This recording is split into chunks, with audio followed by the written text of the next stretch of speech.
পূর্বের কথা মোতাবেক এখন থেকে পুরো দেশকে তুফানের হাতে তুলিয়া দেব। সে যা চাইবে পাইবে, যা করিতে চাইবে করিবে।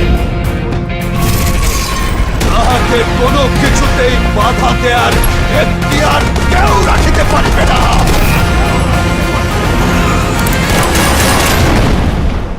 আর এর ব্যত্যয় ঘটিলে